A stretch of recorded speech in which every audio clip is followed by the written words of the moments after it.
Time to light the match for the burning truth with Casey Hendrickson.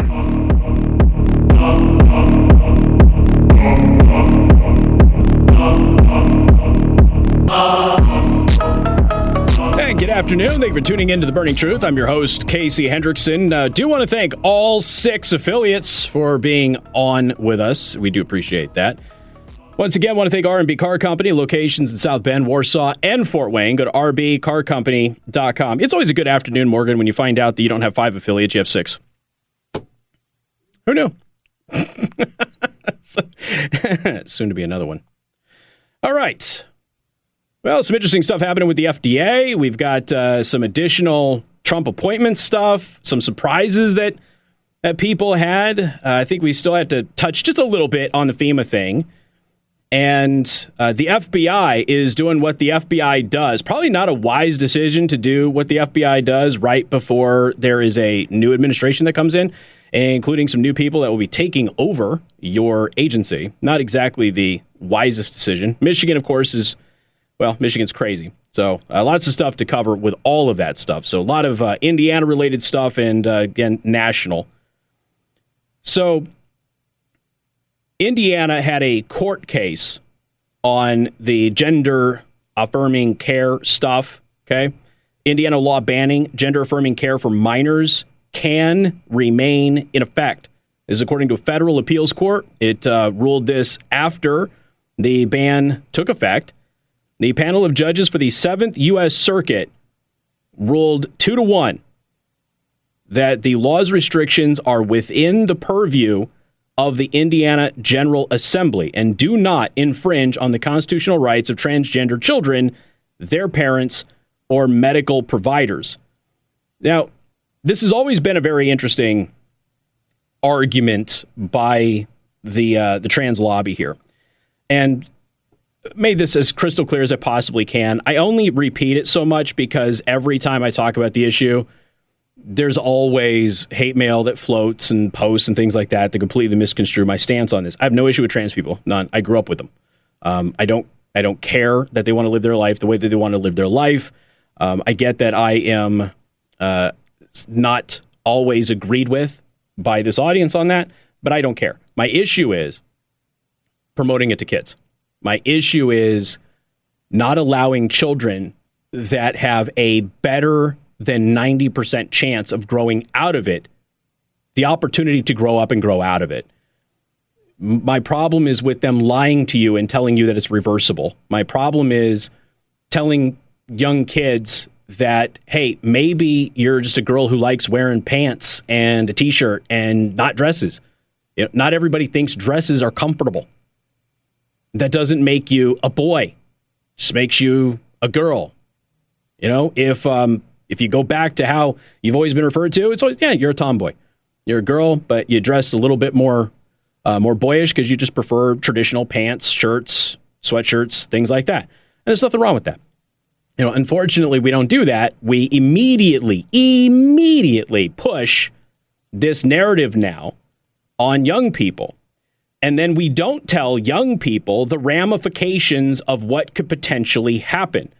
And when we don't tell them the ramifications of what could potentially happen, then we start running into, well, this fantasy, frankly, that they can just magically turn into something that, frankly, they're not, and that they might regret. And in doing so, when we have parents who are adults who look at this and go, okay, my kid's certainly not going to make that decision because that would be insane. And anybody pushing that children should make this decision are insane. I'm going to give you an example of some really insane people here in just a minute. But when the parents are looking at it and going, hey, this is non-reversible. Like, you can't, once you start this, you can never go back. There's a difference between like a social transition, which the kid will most likely grow out of. Not all of them do, but most of them do. There's a social transition, and then there's the medical aspect. The medical stuff, you can't go back. Like, once you start, like, that's it. There will always be ramifications from that. Always.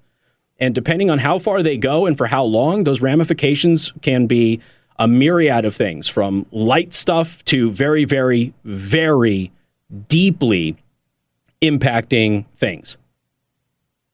But it's not reversible.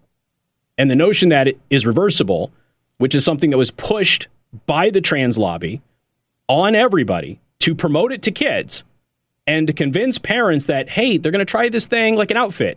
And if they don't like it in a year, they can just go back to wearing other clothes and everything will be fine and it'll be like nothing ever happened. And a lot of parents fell for it. A lot of people fell for it.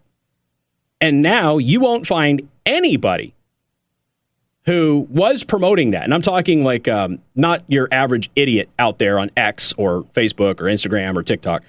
I'm talking about people who should know better. You won't find any of them pushing the whole it's reversible thing anymore.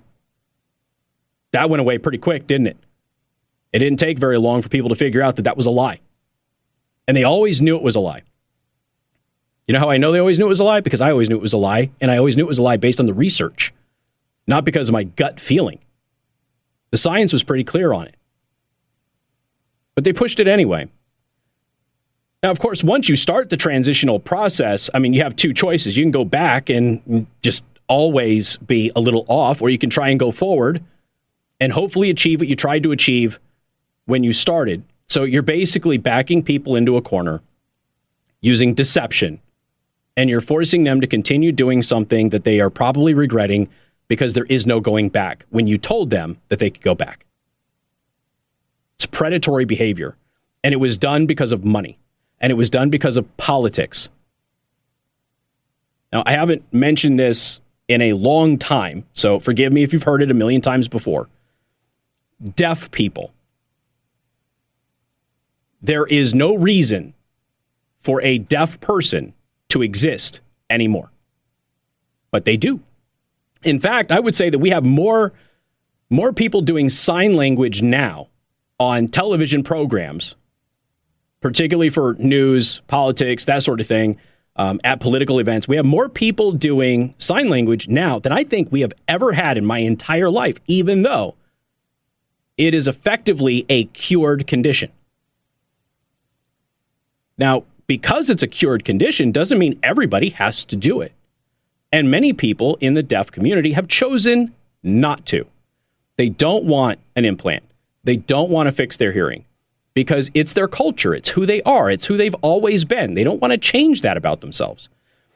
And there was a documentary that kind of addressed this many years ago as the cochlear implant was really just starting to hit, and everybody realized like, okay, this is not a fluke. Like, this is a real thing. Like, we've basically cured deafness. And this documentary came out because they ended up finding out that a lot of people in the deaf community oppose the cochlear implant. And they ostracize people who were deaf who got the implant. They're no longer friends. They're no longer welcome. They're literally outcasts now. People that have been a part of their community forever. Totally outcast. But beyond that, the thing that was the most maddening was when you had deaf parents, or any parent at all, actually, because some of the parents were not deaf, who had deaf children, and they got them the implant. The hatred, the vitriol, the anger that came from the deaf community towards those parents because they cured their child of a disability. Why? Because that child will never know what it's like to be deaf. That child will never be a part of our community. And they used words, folks, the deaf community used words like, that kid is a freak. That always stuck with me. I always thought it was insane. But some years later, I ran into, this movement. And it's like, okay, so deaf people have kind of created a culture. It's almost like the Flat Earth Society, right? The Flat Earth Society, I know it's not specifically the Flat Earth Society. I'm just using that group because really it angers everybody. And it makes me smile a little bit.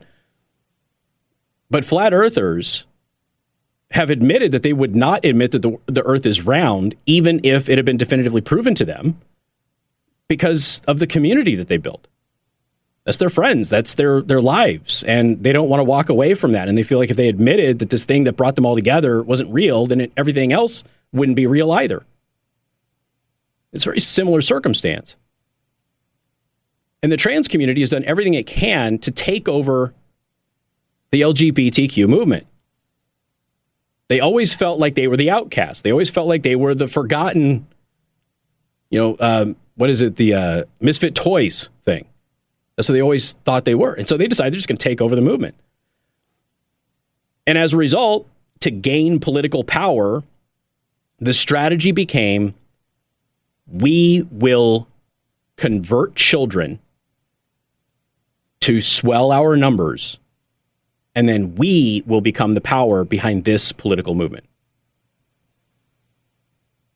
And to a large extent, folks, it has been successful, not in actual numbers. Some of that exists, but in the perception of the numbers. We've played you many man-on-the-street interviews over the years where people believe that there are far more trans people in this country than there really are, because it is constantly hyped to you. They feel the same way, by the way, about gay people. The reality is there aren't that many gay people, and there are very few trans people, actual trans people, okay? Very few. And that's fine. I'm not minimizing them in any way. That's not my point. Because inevitably, there's going to be somebody out there going, you're just dismissing us. You're saying we don't exist. Nobody's denying your existence. It's a stupid line. But the reality is there aren't that many of you. There really aren't. But when you ask the average person, particularly in Gen Z, how many there are, and they will tell you that there's a lot more than there really is. It was a political ploy that got boosters in the medical field who are now making billions of dollars off of it. And it should not be something that is promoted to children. It shouldn't be something that we allow children to go through, especially knowing a couple of things. It will not reduce your risk of suicide. It will not save any life. But parents who were skeptical were told that. Chloe Cole has told her story many, many times, detransitioned, about how her parents were basically forced to go along with this because they didn't want Chloe to die. So you have a choice. Let your daughter transition or they die. That's what they're told. And they're told this by the people that they're supposed to trust. But it was a lie. And the research consistently proves that people like me, who were warning you for a very long time, were telling you the truth. And Indiana got this one right. And I'm glad that the 7th U.S. Circuit Court of Appeals has upheld it. If you're an adult and you still feel like you are trans, by all means, do whatever elective procedure you feel you should do. But don't tell anybody that it's necessary. It's not. It's an elective procedure. It's basically plastic surgery. It isn't something that's going to save your life. It isn't medically necessary, which is why it's absurd that we're paying for it in prisons for inmates. So we have this. The movement is, I would say that there's a lot of people kind of waking up to it. You're starting to see even a lot of doctors who are a part of the trans movement kind of backing off of it a little bit, starting to normalize their positions. That's good. Then you got states like Indiana who are saying, okay, listen, you want to be an adult, you can do whatever an adult does, but we're not going to let kids do this because we know that they're most likely to grow out of it. And if they don't, they'll be an adult and they can make that decision on their own. Which is, of course, the right thing to do. And the 7th Circuit got it right. There's a lady who infiltrated a group of parents with trans children. And the conversations that have been shared from this group are going to scare you. We're going to talk about that next on The Burning Truth.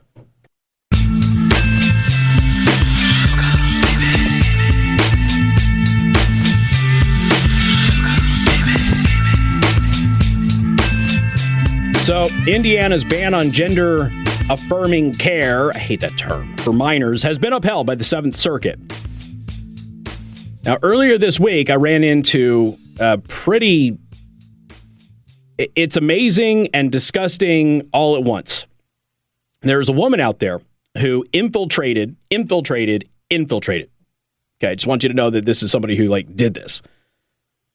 A group of parents with trans kids. And the trans kids part in this article are in quotes because, well, there's a bit of an issue because the likelihood that some of these children are actually trans is minuscule. If you go back to, I think it was 2021, I've been looking for a lot of my old episodes of my podcast because Spotify took it down. And I was able to find some of the episodes that I had been looking for on a separate service that I had used and totally forgot about. So if you go back to May of 2021, I did a segment on the show. And that segment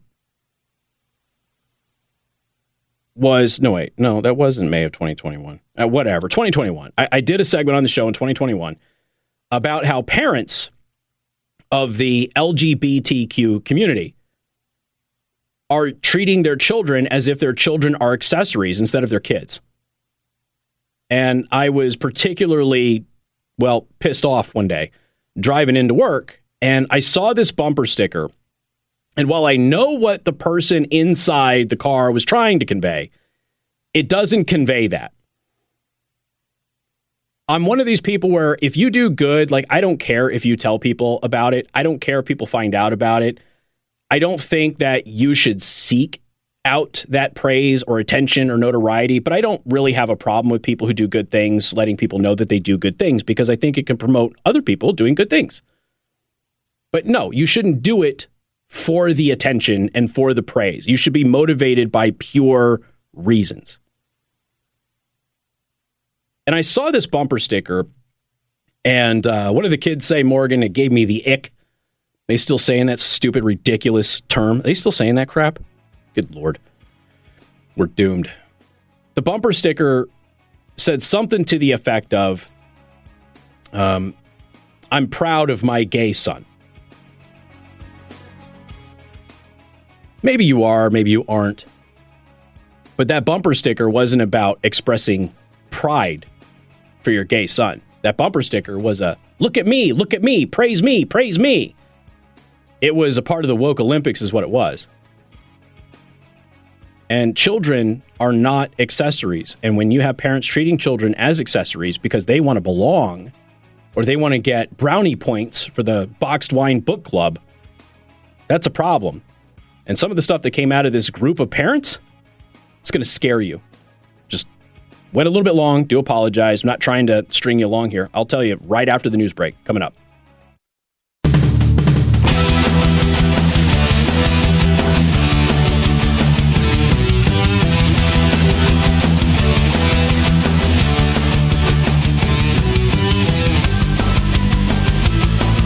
The Burning Truth with Casey Hendrickson.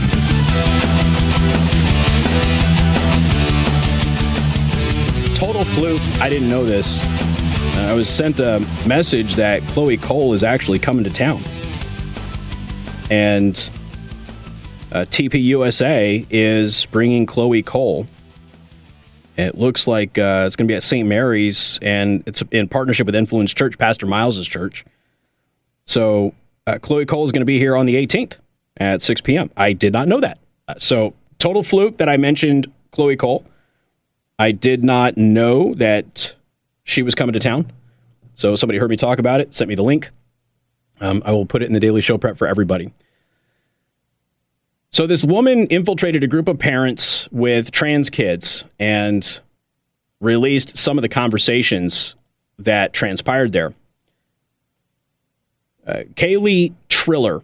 A few years ago, I infiltrated a support group for parents of trans kids. What I found there were mostly attention-seeking women eager to use their children as pawns in their own personal fight for relevance. And again, this is kind of what I was talking about back in 2021. I've referenced it many times since, referenced it in the previous segment. Parents who are treating their children as accessories. And the parent basically promotes their kids. They promote their children to the woke agenda in order to gain favor with woke groups. That's what they do. And part of that is going out there and putting bumper stickers on your car and going, I'm proud of my gay son. Why can't you be proud of your son? Why did you highlight the gay part? It wasn't for their benefit. It was for your benefit. You wanted the attention. You were looking for people to praise you because of what your son is, instead of just treating your son like your son. That's the issue. Trans parents oftentimes will do the same, particularly when you see parents pushing a trans agenda on their children at a particularly young age. Or if you have a family that has 4 kids and 3 of the 4 kids are trans and the other one is gay. That is not normal. That is atypical and clearly an example of nurture over nature. As they say, a transgender child is like a vegan cat. We all know who's making the decisions. I feel zero guilt for exposing this child abuse. So she posted some of this stuff. And one of the people said, my trans kid is 5.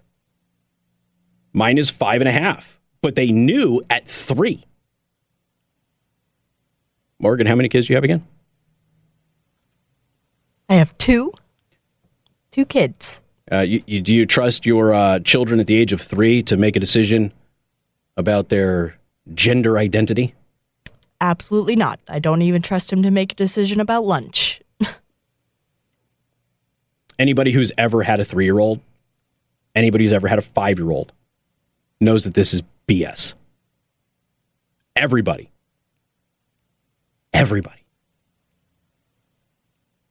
Last year, my then 7-year-old asked if I was going to marry my barber because I liked my barber. My barber's a woman. And why do you get your hair cut here? I'm like, well, she does a really good job. Are you going to marry her? No. Why would you say that? Well, you said you like her and she's a girl and you're a boy. That's what happens, right? Not quite.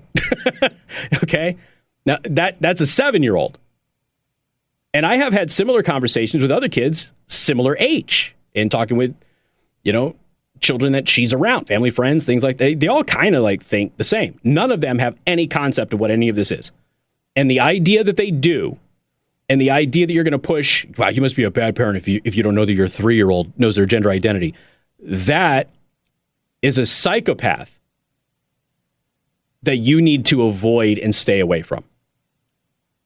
Mine is 5 as well. Started expressing her true self at just under 2. Just under 2, Morgan. What's your kid doing at 1.5? I know what my daughters were doing at 1.5. Not anything that would remotely convey a gender identity. I have a 5-year-old who has never been more sure. 4-year-old here, and he has been adamant for the last 1.5 years. And I'm sure he got the concept totally on his own, too, by the way. Yep, our kiddo is 4, and we fully support it. My kids are 5 and 8, and they knew when they were 4 and 7. Did they? Now, keep in mind that this is a post from a woman who infiltrated this group a few years ago. And so suddenly all of these people are hopping onto social media. Oh yeah, my kid totally knew like a year ago. Yeah, oh, you mean when this entire thing started blowing up into a social contagion? That thing? Remember that? Yeah, okay.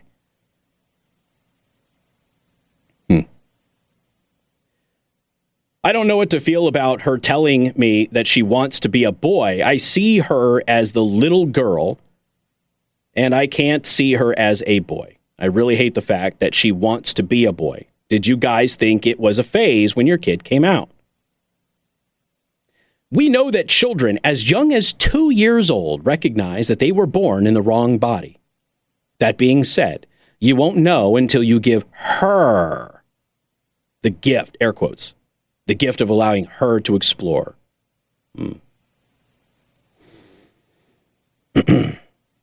Yeah. You know,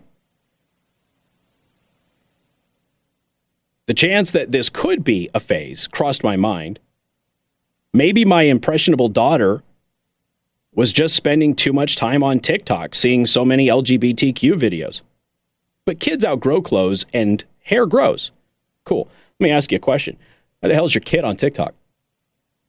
And why is your kid getting fed LGBTQ videos? Is the account your kid's account, or is the kid on your account?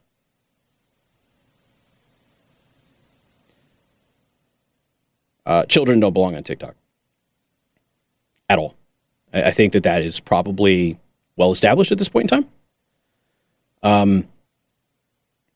Every one of those parents, every single one of them, and I say this with absolute total confidence, every single one of them push transgenderism on their children because they were going to get something out of it. Not because their kid actually was trans. They pushed it on them because they were going to get something out of it. That reality show star who is now suicidal and really unhealthy, that we watched all grow up trans. We ended up finding out, remember, just a couple of years ago, we ended up finding out that the parents are the ones that pushed it on them at a very, very young age. Made them a lot of money, didn't it? Mom got rich. Kid got rich. Kid's life is all screwed up. But mom still got the money. And I know that there are people out there, you can't possibly say, you can't say that about somebody who's got a child. They love their children. You know what? You know how many stories I've covered, and I'm not exaggerating this. You know how many stories I've covered of mothers who have taken their babies and put them in microwaves and turned it on until their baby died? More than one.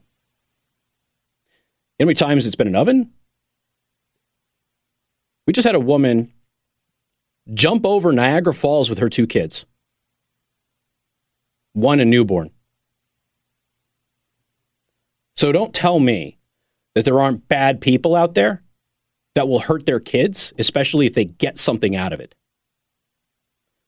They might be delusional enough. Like that last comment. Again, this is a few years ago. Yeah, I saw kids outgrow clothes and hair grows. Cool. What happens if you start doing the hormones, though? What happens if states like Indiana don't ban gender transition for minors? What happens then? Every single one of these parents that were shared by this woman, who, frankly, I think is a hero, every single one of these parents push transgenderism on their children. Listen, there's plenty of parents who have not, okay? These parents here have. 100% have. And you have to have, well, frankly, attorneys general, lawmakers, parents, yes, teachers, family, social circles, willing to stand up and say, nope, pump the brakes. You're a child. When you're an adult, if you feel the same way, you will have options. But right now, no. Because the reality is, the vast majority of them, first of all, okay, here's what the latest data says. The latest data says that the majority of transgender identified individuals in the United States right now are all under the age of 18. So that's the majority. Okay? The majority who currently identify as trans are all under the age of 18. Magically, for the first time in human history, just happened overnight like that. Magically, Big Pharma made all of these clinics and started making billions of dollars off of an industry using drugs that they were not making money on, but had spent millions of dollars developing. Suddenly, they were profitable again. We also know that the vast majority of people under the age of 18 who identify as trans grow out of it within 6 years, over 90%. So you have to wait because you have to give them an opportunity to discover who they are and to make decisions about their own life. And most of them, eventually, after they get out of the really awkward stage that happens during puberty where pretty much everybody hates their body, with the exception of a few, particularly with young girls. When they get out of that, they become more comfortable in their own skin, and they start to realize the things that they were embarrassed about before are now things that are not embarrassing, but are in fact assets and things that are appreciated and sometimes even desired without getting crazy into it. And then they start to embrace who they are and they grow out of it. I know people who are adults right now who, if they grew up in this era, said, I would have been trans 100%. So glad I didn't grow up now. So glad I grew up 20 years ago, 10 years ago, because I love who I am now, and I wouldn't be who I am now if I had been born in this era. Now, Chloe Cole coming to town, I honestly did not know. So I got that message during the break. Chloe Cole will be here on the 18th. And again, TPUSA is putting on that event at St. Mary's, partnered with Influence Church. That's Pastor Lucas Miles' church in Granger, Indiana. Of course, we have Pastor Miles on every Tuesday. So I did not plan on that. That was a total fluke. So if you want to go ahead and get tickets, I recommend you go get tickets. It's RSVIP only. Did I say RSVIP? RSVP only. Sorry. Had a lot of conversations about VIPs today. RSVP only. But it'll be at St. Mary's. So go check it out. Get your information there. TPUSA should have it. St. Mary's will have it. I'll pull it up, put it in the daily show prep for everybody today at btmedia.news. We got more coming up. You're tuned in to The Burning Truth. All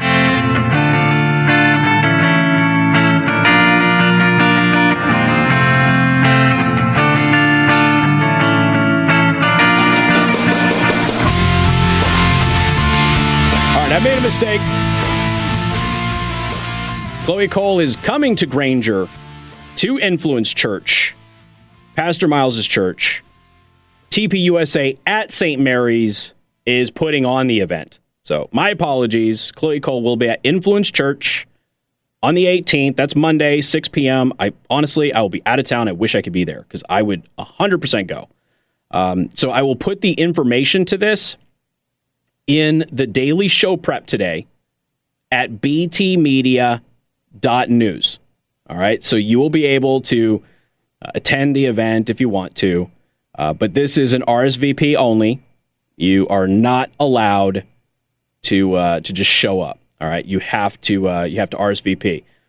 Chloe, I'm assuming this is a safety issue. Chloe Cole has been threatened numerous times. And I would assume that is what's happening. So Chloe Cole, a detransitioner story, is going to be at Influence Church, November 18th, 6 p.m. The event is put on by TPUSA St. Mary's. My apologies about the mistake. I misread the message that was sent to me, so I do apologize. My bad. See, CNN, you can't admit when you're wrong. It does happen, and you're allowed to. Like it's okay. All right. So wasn't even planning on talking about that. It was just one of those things where it's like I saw the update on the court case with the Indiana thing, and I was like, well, I had this story from the other day. Might as well go ahead and talk about it now. So I will be out of town, and I apologize. The FBI is doing what the FBI always does, and they have decided that they are going to seize the cell phone of the CEO of Polymarket. Huh. You know, Polymarket is where you bet on who is going to win the election. And the Polymarket was the most accurate measurement of who was going to win the election, actually. And we were doing live updates on Polymarket during live election coverage on election night. And they were extremely accurate. It turns out that when people have a stake in the game and they're betting money, that they tend to want to put the best pick in. Strange how that happens. I'm also making pretty good money on Dogecoin right now. So if you want to buy Doge, you can go do that. Somebody did send me a message earlier and say, hey, which crypto website, app, whatever, did you buy Dogecoin on? So I use a couple of different ones. Crypto.com has a pretty good app that's beginner friendly, and they sell Doge.